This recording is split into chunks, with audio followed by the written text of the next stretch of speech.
Behind the Porsche brand is a prodigious but dark story. A story of success, tragedy, innovation, and destruction.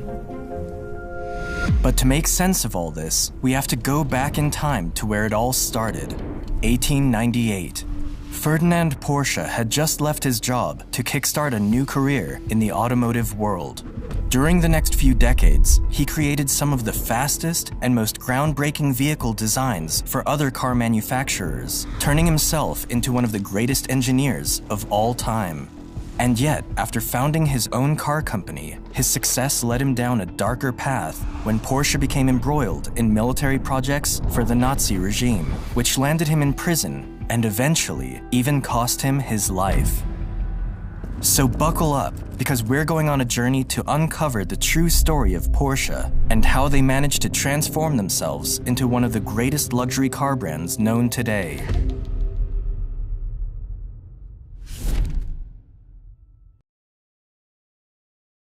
Ferdinand Porsche was born in September 1875 in a small village in the Austro-Hungarian Empire, now a territory of the Czech Republic. While carriages, trains, and bicycles were the mainstream transportation at the time, and the very first automobiles were slowly spreading around the globe, Porsche grew up learning the trade of his father, who ran a blacksmithing business. However, he never showed a personal interest in the family business, and instead put his main focus on school, hoping to find his career elsewhere. Unfortunately, Ferdinand lost his older brother when he was 14, which led him to drop out of school and work full-time at his father's workshop, as he was now the oldest son to oversee the family's business. These times proved to be difficult for Ferdinand, as he reluctantly followed his father's footsteps into a job he never enjoyed doing. There was, however, something else he found fulfilling to explore in his spare time: electricity. At the time, candles and gas lights were still common, but in the late 19th century, electric light bulbs were slowly becoming the new norm. Porsche became obsessed with the light bulb and began experimenting with electric circuits in the attic of his house. His father, on the other hand, wasn't pleased with his new hobby and frequently told him to stop busying himself with such nonsense. But after noticing how passionate and obsessed Ferdinand was with electricity, he decided to enroll his son in the Imperial Technical School of Reichenberg to develop his knowledge of engineering.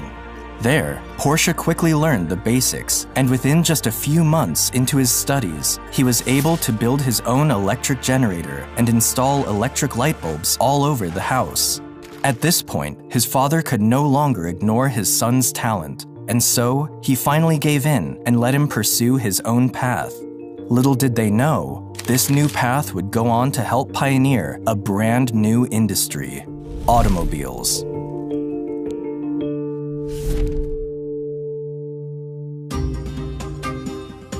In the year 1893, at the age of 18, Ferdinand left his home and landed his first job at Bella Egger & Co., a manufacturer of electric machinery in the city of Vienna. There, he was soon recognized for his traits as a brilliant and skilled engineer, and quickly rose through the ranks, becoming the man in charge. During his time at Bella Egger, Ferdinand Porsche built the company's first electric wheel hub motor. This electric motor was meant to be attached to any vehicle's wheel and make it move directly. At the time, it was commonly just used for bicycles, but soon after, Ferdinand was developing other ideas for this motor. Around this time, the first automobiles were beginning to emerge around the region and created enormous excitement, not only among the people, but also the engineers, who were looking for ways to enter the new industry, and Ferdinand was no exception. After 5 years working for Bella Egger, he decided to quit his job and started working for Jakob Lohner & Co., who had recently stopped producing carriages to focus on building self-powered vehicles. It was here where the 23-year-old Ferdinand used his electric motors to build his first ever automobile, the Porsche P1. The Porsche P1 was a fully electric car built using a wooden carriage and had an approximate 49-mile range.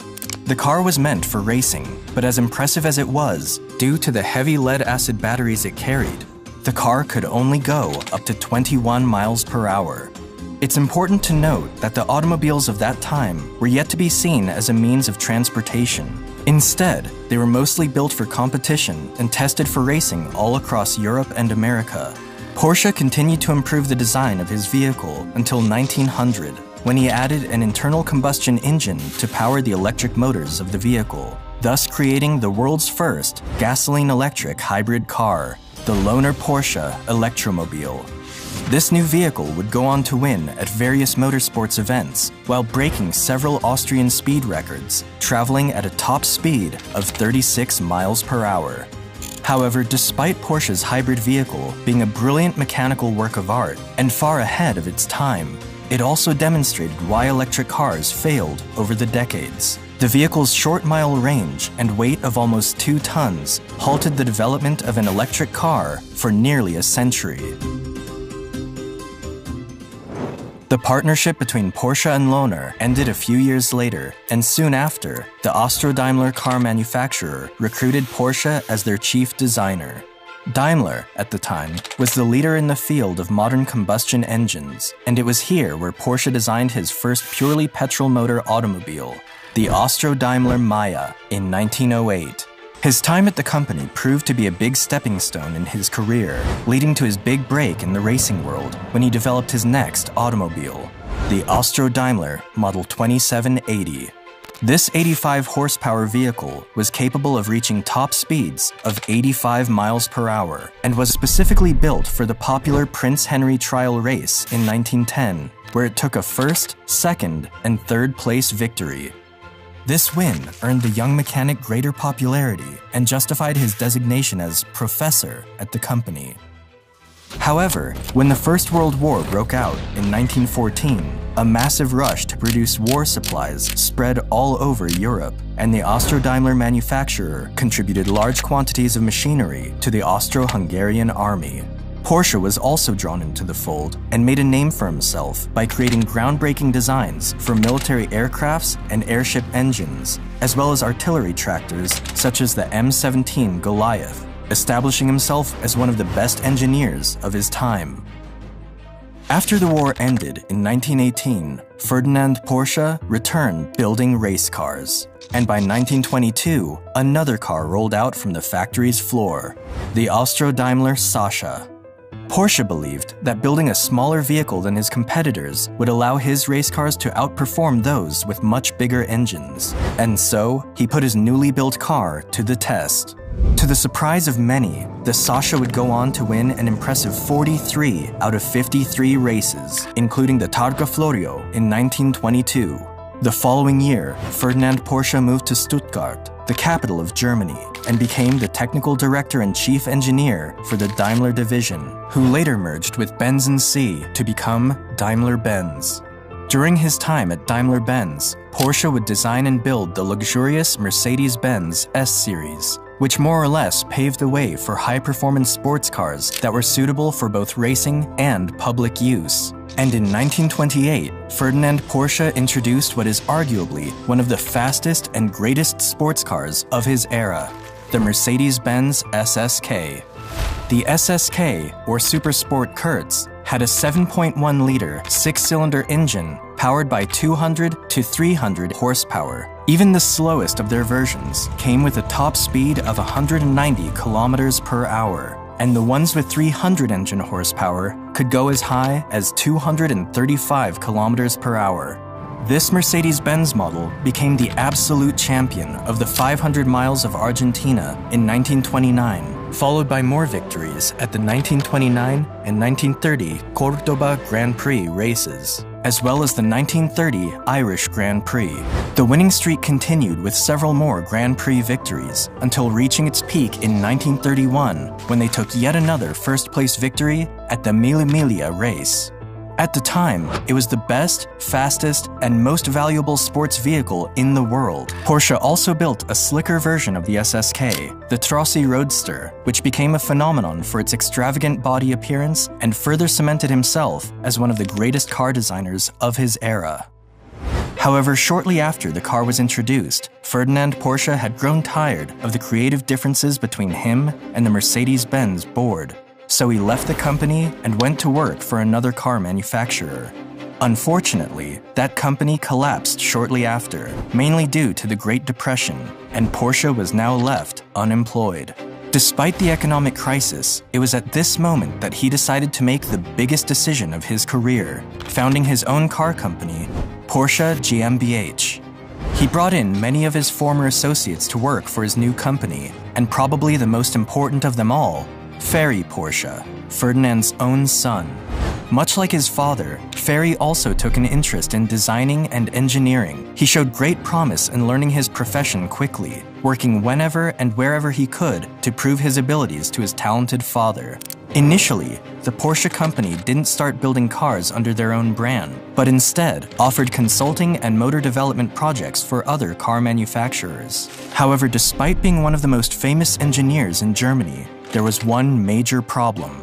Clients were not coming in. The country at the time was still recovering from the economic ruins of the First World War, and the demand for public automobiles was nearly non-existent. While the business struggled to take off, Ferdinand received a letter one day that would completely change the company's trajectory.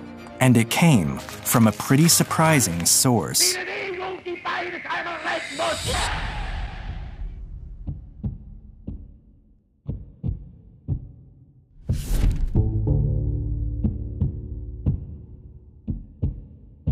In 1933, Adolf Hitler became the Chancellor of Germany and took a special interest in automobiles.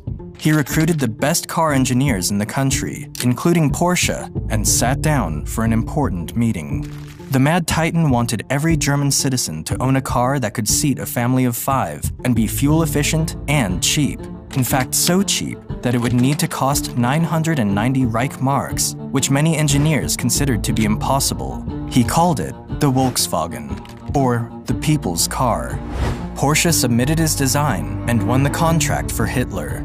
This alliance set up an unusual but great relationship between the two. Hitler needed a creative mind to design his ambitious car, while Porsche needed political backing for his company, so he wouldn't have to bother with money or finances. Therefore, in 1934, Porsche and his team began to work on building one of the most successful cars in human history, the Volkswagen Beetle. The Volkswagen Type 1, later known as the Beetle for its body shape, was a 2-door car with an air-cooled engine in the back, which helped the engine require minimal maintenance and made the steering easier to handle thanks to its weight balance. It was also proved to be very fuel efficient with its mileage of 31.4 miles per gallon, which is still impressive even by today's standards.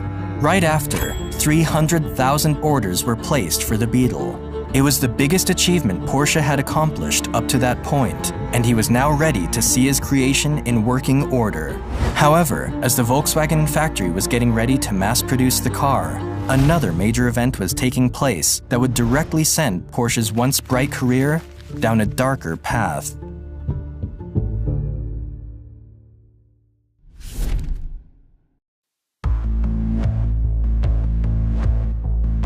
Hitler invaded Poland in September of 1939, which drove Great Britain and France to declare war against Germany, marking the beginning of the Second World War. Suddenly, the general production of the Beetle was immediately put on hold as the Volkswagen factory began making war production its first priority. Being one of the best engineers in the country and a close friend to Hitler, Porsche inevitably became embroiled in military projects for the Nazi army. He began developing off-road military vehicles and battle machinery, such as the Schwimmwagen, the military version of the Beetle, the Elephant tank destroyer, and the V-1 flying bomb missile. However, even though Porsche was among Hitler's favorite engineers, when it came to designing tanks, he could not meet Hitler's expectations. You see, there was a contest made by Hitler to see who would win the contract to mass-produce the Tiger, a heavy tank that would be used in the war. In this case, Porsche designed the Ferdinand, a hybrid tank that could run on petrol-electric transmissions. Although the tank was a revolutionary design, its engines were far too complicated and over-engineered, which led to many problems and eventually broke down during the trial. But after losing the contest to Henschel and Sohn, Porsche found himself in a huge mess. Before he even submitted his prototype, he had already built 100 chassis for his concept. To salvage his designs, the Germans turned 90 Ferdinand heavy tanks into tank destroyers, and renamed them as Elephant anti-tanks. They became very effective in the war, but due to their engine problems and mobility issues, most of them broke down and were lost on the battlefield. It is reported that the Porsche company also used slave laborers in their Stuttgart factory, though the company had previously denied these accusations and defended themselves by claiming to be a small office during the war. They later admitted to their crimes after dozens of people spoke out in the late 20th century, detailing their capture and forced labor conditions in Porsche's plants at the hands of the German regime, along with dozens or even hundreds of others. In response to this, Porsche has given millions of euros to funds and compensations for the victims of forced laborers today. At the time, it was common practice for German factories that had large numbers of workers to use slave labor, often prisoners of war, who were paid very little or not at all, and were frequently worked to death. However, despite working with the Nazis, Ferdinand Porsche didn't really agree with their ideology. He was rarely known to raise his arm in the Hitler salute, and his baggy gray coat always stood out during marches in a sea of otherwise brown uniforms. As for the SS rank that he received from the Nazi Party, Porsche simply ignored it. He was only interested in growing his business and supplying what the government needed at the time, despite their inhuman practices. Thanks to his contributions, the Porsche company went from making 3,000 Reichsmarks in profit in 1934 to over 2 million by 1944. Nevertheless, his part in the war efforts came at a heavy price. After the war ended, Ferdinand Porsche was arrested by the French government and sent to prison for war crimes due to his SS membership and his close relationship with Hitler. With him in prison, it was now down to one man to take on the torch and lead the Porsche brand in a new and brighter direction. That man was Ferdinand's only son, Ferry Porsche.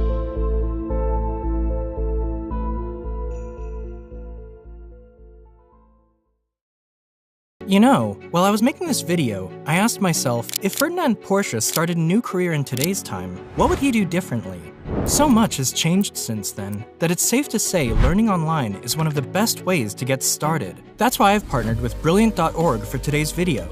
On Brilliant, you can find thousands of lessons you can take online, with new ones added each month, such as science, math, engineering, and computer science. I went through Real Engineering's course, and this will sound crazy, but they actually teach you how to launch rockets into space, which is insane. Although you might not actually send one, the process guide is very interesting, and I'm sure you'll get a better understanding of their fundamentals. But what makes Brilliant stick out to me the most is their approach to learning. Big, important concepts are broken down into understandable parts, and with just 15 minutes a day of their bite-sized interactive lessons, you'll be able to sharpen up new skills and go from basic to advanced learner. So if you want to get started for free, visit brilliant.org/bigcompany or click the link in the description below. The first 200 of you will get 20% off Brilliant's annual premium subscription. Thanks to Brilliant for sponsoring this video. Now back to Porsche.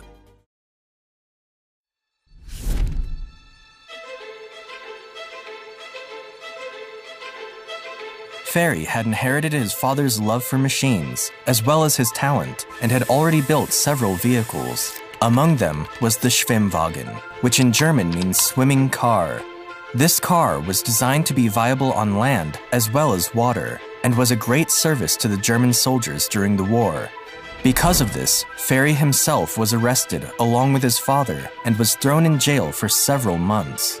As a matter of fact, the only reason he was released by the French government was so that he could find the money he needed to bail his father out of prison. Ferry raised the necessary money by signing a contract with the Italian car manufacturer Cisitalia, where he built the Cisitalia 360, an extremely advanced vehicle for its time. This car was meant to participate in Grand Prix races, but due to the company's financial resources and a change of rules in the race competition, it was never put on the racetrack. Luckily, Ferry received his cut beforehand, and he was able to free his father after 22 months behind bars. Unfortunately, the terrible conditions in which the French held Ferdinand prisoner directly led to his irreversible ill health, which troubled him until his last breath. And so, with Ferdinand's poor health preventing his return to work, the responsibility fell on Ferry Porsche to step up and apply his father's ideas to their new company. he noticed that the car manufacturer he previously worked for, Cisitalia, was building small sports cars with a Fiat engine. So he asked himself, why can't we do the same with Volkswagen parts? He met with the managing director of Volkswagen and struck a deal that would allow him to use their parts as well as the distribution of their network. He also provided the documents which proved that the Volkswagen Beetle was developed by his father before the war, which got Volkswagen to agree to pay a license fee to Porsche for every VW Beetle they built. These negotiations proved that Ferry wasn't just a skilled engineer, but also a brilliant businessman. Most importantly, these agreements with Volkswagen gave the Porsche company the financial resources they needed to begin experimenting and developing their own vehicles. And so, in 1948, Ferry introduced the very first car that would bear the family's name, the Porsche 356. The 356 was a small, two-door roadster powered by a Volkswagen air-cooled engine and had a top speed of 87 miles per hour. It wasn't the most powerful car, nor was it the fastest, but Ferry Porsche continued improving the design, eventually making it faster and smoother to drive. He took the vehicle to race that same year in the city of Innsbruck, Austria, where it earned a first-place victory, laying the foundation for Porsche's future success in the racing world. Although its sales were initially low, the 356 was loved among car enthusiasts, including Ferry's father, who was very proud of his son and supported the successful debut of the car. Ferdinand Porsche also visited the Volkswagen factory one more time in 1950 and was happy to see his vision for the Beetle finally being realized. Unfortunately, he wasn't around long enough to see how the Beetle or the Porsche brand would expand all over the globe, as he died only a year later at the age of 75. Shortly after his death, sales of the Porsche 356 skyrocketed after winning a race at Le Mans in 1951, and soon after, new models such as the 356 Speedster and 356 Carrera were also offered to the public, quickly capturing the hearts of many sports drivers and celebrities. But while the 356 was a turning point in Porsche's history, it was still only a variation of the Beetle with minor changes. Porsche's customers at that point were growing weary of its body design, so they needed to design and build something completely new while still remaining recognizable as their brand. That was until the day that one of Ferry's sons stepped in and introduced a new vehicle that would take the Porsche brand to a completely new level.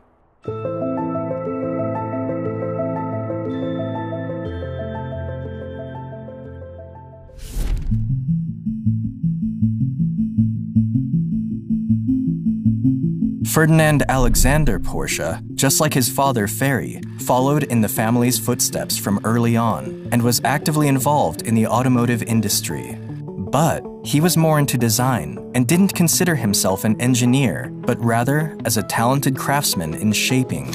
After receiving practical training from the body design department of Porsche, he decided to take part in the creation of their new car generation and began designing one of the most iconic sports cars in modern history, the 911. The Porsche 911 was far more powerful than the 356. It replaced the four-cylinder from its predecessor to a six-cylinder boxer engine and was notable for having an air-cooled engine in the rear, which, due to its weight balance, improved the steering and acceleration of the vehicle. These elements combined allowed for a driving experience so smooth it could not be matched by any other automobile. And unlike many other sports cars, the 911 was not only fast, but also very reliable. So reliable, in fact, it is estimated that over 70% of all 911s built to this day are still on the road. The new model was launched in September of 1964, and in the following years, it quickly became their best-selling vehicle. Regardless of how unique their style or driving experience was, Porsche kept delivering what the people wanted, launching faster models with more powerful horsepower, such as the 911 Carrera S and 911 Turbo, which drove the company's annual sales to over 20,000 units by the 1970s. And yet, despite already establishing themselves as one of the best sports car manufacturers, the 911 took it even further by expanding into the racing world. And this was another field where Porsche once again set itself apart. The car debuted on the racetrack at the Monte Carlo Rally of 1965, where it earned a respectable 5th place. In the following years, Porsche improved its performance and conquered 3 consecutive victories at the Monte Carlo Rally from 1968 to 1970. From then on, the new model has gone on to win at almost every other motorsport event, such as the Targa Florio, the Paris-Dakar, the 24 Hours of Daytona, and numerous other rally and GT championships, becoming one of the most successful competition cars in history. But around that same time, Ferry Porsche sadly stepped down from his role at the company, and since none of his sons were interested in taking over his position, the family council decided to split the company shares and leave someone else in charge, marking the end of the family's involvement in the company. Nevertheless, Porsche kept upgrading to better and more sporty vehicles, further cementing themselves as one of the leading sports car brands on the market. But nothing lasts forever. A dark time was right around the corner for Porsche, and in order to survive, they would make one of their most drastic decisions yet.